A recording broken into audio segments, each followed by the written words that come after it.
I'd like to start by giving a huge thank you to those who came forward to share their fond memories of Romona Moore, who we'll be discussing today. It's been about 2 years now that I've been meaning to cover this story, and I appreciate those who thought of me to share the details. Now, I do have to warn that today's video will contain disturbing details that will without a doubt be extremely upsetting for many, so please keep that in mind before moving forward. On today's episode of Evil Intentions, this is Angel, the story of Romona Moore.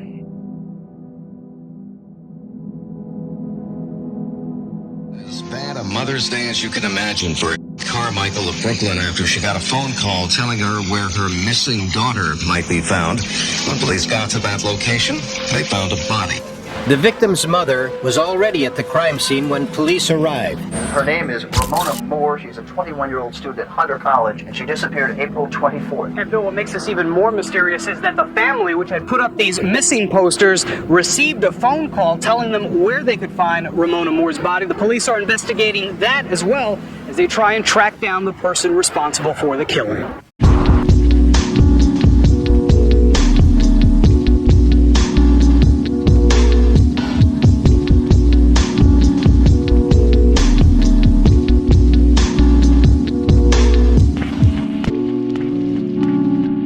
Year-old Romona Moore of Canarsie, Brooklyn, was reported missing more than 2 weeks ago. An anonymous caller told her parents to look under an old ice cream truck in an alley just blocks from their home. Romona Moore was born on October 8th of 1981 and resided in the Canarsie section of Brooklyn, New York. Her family originally hailed from Guyana, where she was born. The family would make their way to the States later on when she was just 4 years old, looking for more opportunities for their family. Romona was an only child, described as a hard-working, charismatic, beautiful young woman, always in the best of spirits and very much focused. When her and the family moved to Brooklyn, she would attend local schools not far from their home, where she quickly adjusted and made many friends, some of them hailing from the same tight-knit West Indian community that she was raised in. She attended Brooklyn College Academy High School, located at 350 Coney Island Avenue, an alternative high school where the classes were smaller than other schools and the students called their teachers by their first names. The main campus of the school was inside of Brooklyn College, with Romona taking classes at the annex location. Friends called her studious and very intelligent, also a very timid girl who seemed to always have a smile on her face when spoken to, referred to as an angel with a big heart and liked by all the students that she got to know. A quote, bookworm who was always focused on her work. She kept great grades and never missed a day of class in 3 years of going to college. A pleasant girl who never had issues with other students, or anyone for that matter. She never got into any trouble and mainly stood to herself. She was just a young girl who was very much looking forward to her future.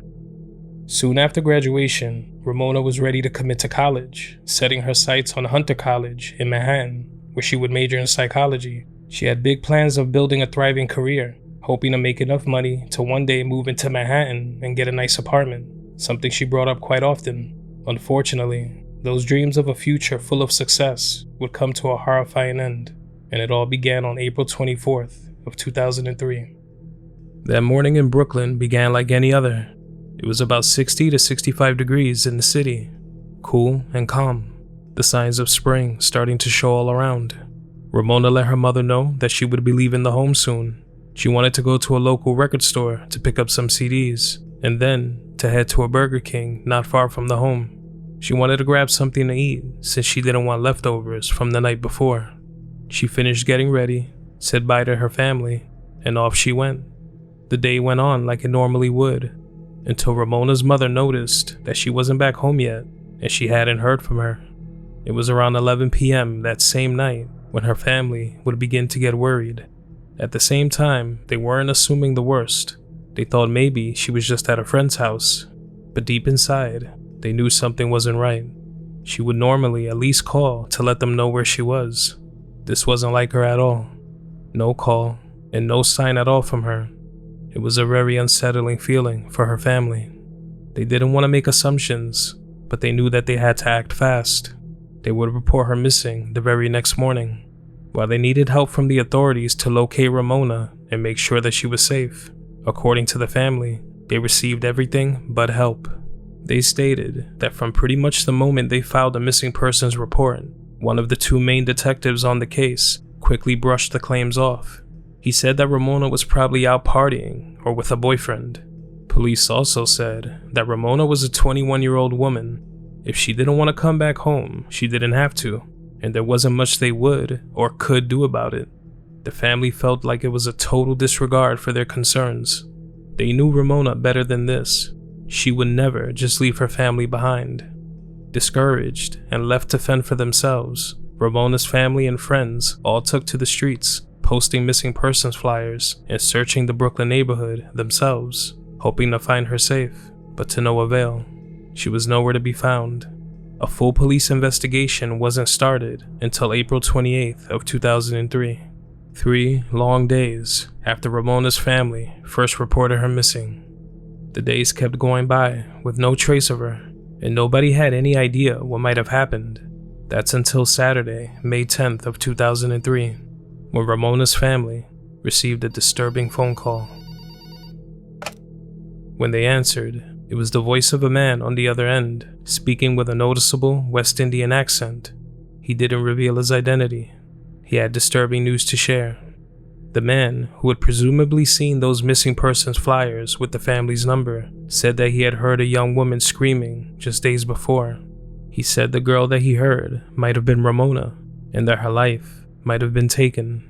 He said she was left somewhere nearby, wrapped in plastic. He would continue to say that her body had been left next to an ice cream truck near 5755 Kings Highway, just 5 minutes from Ramona's Remsen Avenue home.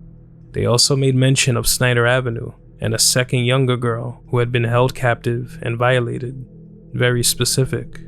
The sickening details threw Ramona's mother into a shocked daze.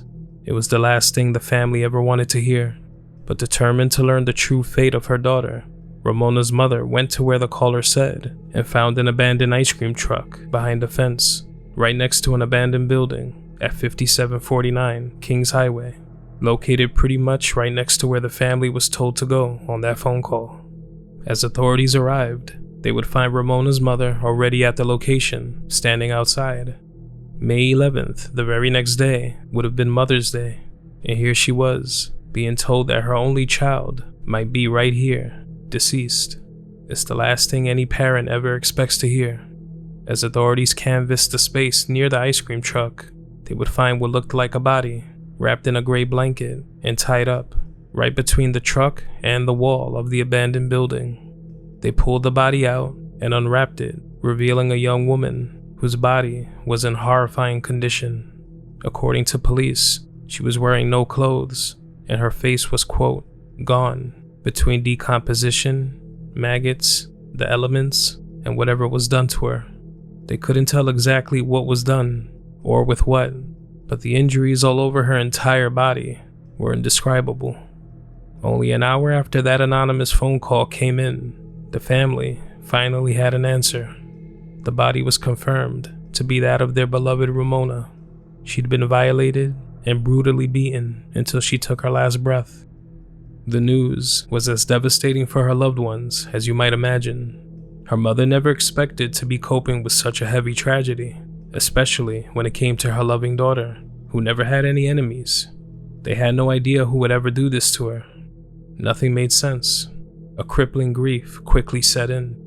At the family's home, Ramona's stepfather changed the locks on their doors, fearing that whoever did this to their daughter might have her keys. They feared that they may come to the home and try to do harm to the rest of the family, and that fear was justified. They needed answers. Who was this person who called them, and how did they know where to find Ramona's body? Was the person on the other end of that phone the same person responsible? Questions that would keep her family up at night as they desperately sought answers. In an episode of the series NYPD 24/7, which followed Ramona's story as it unfolded, it's clear that within just hours of discovering her body, police had their eyes on a caretaker who was cleaning the property when they arrived. They questioned him extensively, and while they had nothing to really connect him to the crime, to them, he seemed like a potential suspect. This guy's adding up, this guy. I don't want to jump to any conclusions, but he's adding up. The lead detective could be heard telling colleagues. But with nothing to tie him to the crime, the caretaker was let go, and authorities were back to square one, back to theories. While authorities continued their investigation, a funeral service was held for Romona Moore in Brooklyn, New York. The service was filled with hundreds of family members and friends, all grieving and trying their best to cope with this sudden and horrifying tragedy. Family and friends shared memories of her, as old home movies of happier times were projected onto a screen beside her flower-covered white casket. Many expressed their frustration and anger when it came to how police were handling Ramona's case, and they made it clear that they would stop at nothing to make their voices be heard. After Romona was laid to rest, the family was no closer to getting justice. It had been weeks by now, and it just felt like this might be another case where the perpetrator just went under the radar and is never found. But that would all change once police interviewed two crucial witnesses. Police interviewed the other girl who was said to be held captive at a home on Snyder Ave, the second girl mentioned by that anonymous caller. She was only 15 years old. She had been kidnapped by two men, kept in the basement, violated, and beaten. She was able to escape when the men fell asleep after a night of drinking. While captive, she was bound to a chair with tape over her mouth and eyes as the two so-called men made sickening threats. They told her that her best bet was to just do what she was told, or else she would end up dead like the girl they had there the night before. They grabbed her face, twisting her head in the direction of where this supposed dead body was, asking her if she smelled the foul odor because the body was just starting to decompose. She couldn't see a thing and never smelled a dead body before, but that odor, it was unlike anything else. When the teen made her escape, she ran into an older woman upstairs in the home who saw her trying to leave, the grandmother of one of her captors. Rather than help the teen or alert authorities, she tried alerting the sleeping men, yelling at them that the girl was trying to leave. It was a miracle that she was even able to make it out. Shortly after she left the home, the teen contacted police, and they soon apprehended 19-year-old Troy Hendricks, said to be one of the two men who violated this child. Also, both likely responsible for Ramona's slaying. Hendricks had a pending case against him and was now being held at Rikers, but by law, they couldn't ask him any questions involving Romona. Detectives also interviewed a man who lived across the street from the Snyder Ave home where all this was happening, said to be a friend of Hendricks. By this point, the home was being investigated for any clues, and within moments of being there, authorities could see bloodstains and poor attempts at a cleanup job. The man from across the street stated that he ran into Hendricks and another man, and they stated that they had a girl tied up in the basement. They casually mentioned how they had been beating her and violating her down there for some time already. According to him, he didn't believe a word they were saying until they lifted their shirts and revealed bloodstains all over them. They then took him downstairs and lifted a cover, revealing a girl sitting in a chair with a chain around her neck, completely covered in injuries. One of her eyes was swollen, her body was bruised, her hands and feet had bandages from when these two men had apparently used a handsaw on them. It appeared that in addition to violating her, they had been putting her through hours of torture. They told her to say hi to the guy, making her be the one to tell him about all the vile treatment that she had been enduring for 2 full days already, and how they did it for fun. The young woman speaking to this witness was Romona, but instead of getting help immediately, that witness kept it all to himself. He said he feared for his life because he lived right across the street, so instead of doing it himself, he had his girlfriend's uncle call the family anonymously so that he would have a clear conscience, which is why that caller knew so much. Unfortunately, it was all too little, too late. That witness would be the last person to see Romona alive other than her captors. If everything he was saying was true, that means her life was taken in the basement of this Snyder Ave home and relocated to 5749 Kings Highway. With Hendricks already tied to the crime and in prison, authorities were now putting all their focus on the second person of interest in the slaying. On May 10th, the body of Romona Moore was found dumped alongside an abandoned house, assaulted and murdered. She had been brutally beaten about the face, head, and chest, We are seeking the public's assistance in locating Kason Pearson, a male, black, 21 years of age, 5'11", 160 pounds.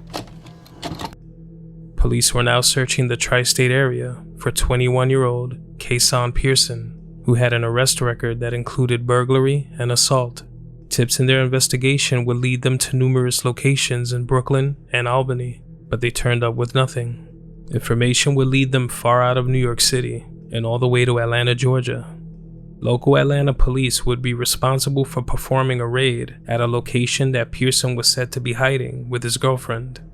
This information led authorities nowhere once again. They returned home empty-handed and feeling very defeated. Then, another tip came in, this time from Pearson's own friends. They were sickened by the shocking crimes that he was being accused of and were well aware that there was an ongoing manhunt for him. They gave police information that would lead them to an apartment in Yonkers. Yonkers police would set up surveillance cameras outside of the apartment a little after 5 a.m. on May 21st of 2003. They weren't taking any risks of him escaping. This time, Pearson was here. Police called the apartment by phone and tried to get Pearson to turn himself in, but he didn't plan on making it easy. The woman who Pearson was staying with at this apartment returned home while it was all taking place. She gave them a key so they could enter. Bolt cutters were needed since there was a chain on the door. As authorities raided the apartment, Pearson had already barricaded himself in the bedroom with a bed pushed up against the locked door. He then hid inside of a closet. When they broke through the door, he jumped out of the closet with a knife in his hand, attempting to attack officers. They pulled out their weapons and fired twice, striking him once in his thigh. He was immediately then put in handcuffs and arrested on the spot.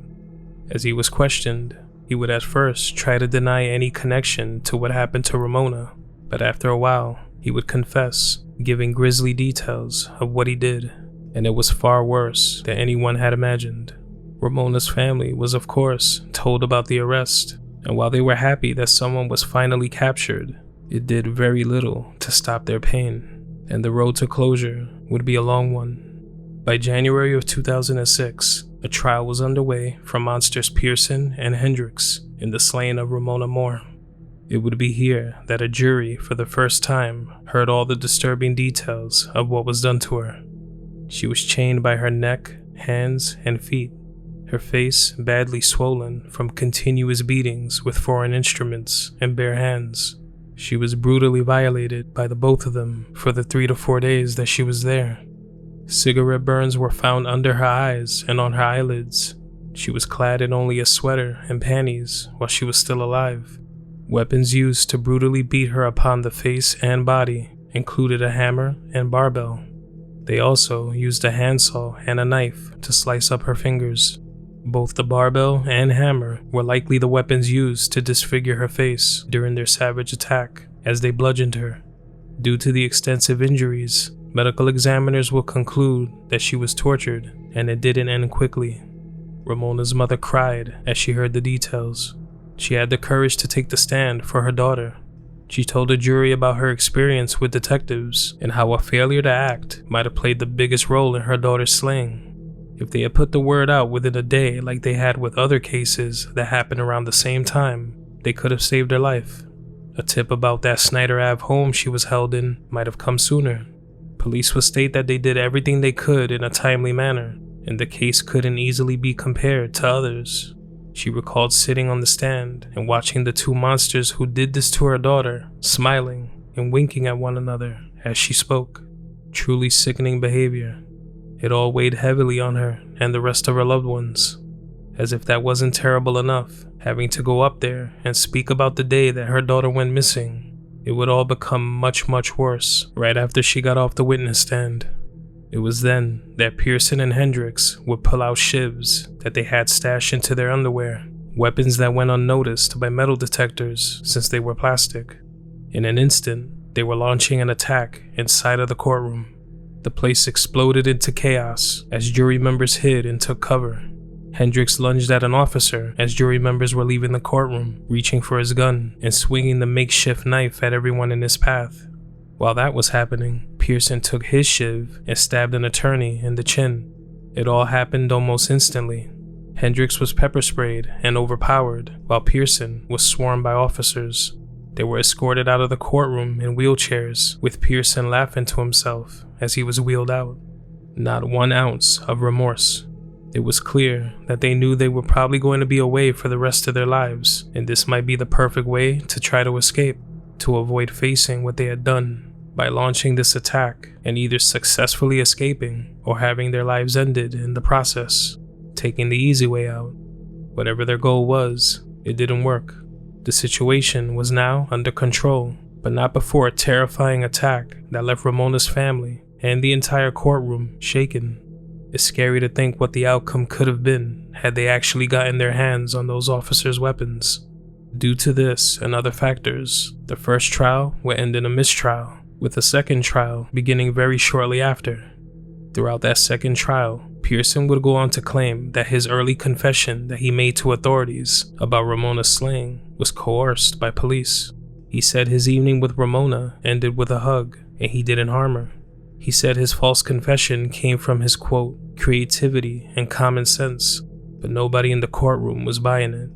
On Thursday, March 23rd of 2006, both Pearson and Hendricks were convicted of violating, kidnapping, sodomy, and first-degree murder in the slaying of Romona Moore.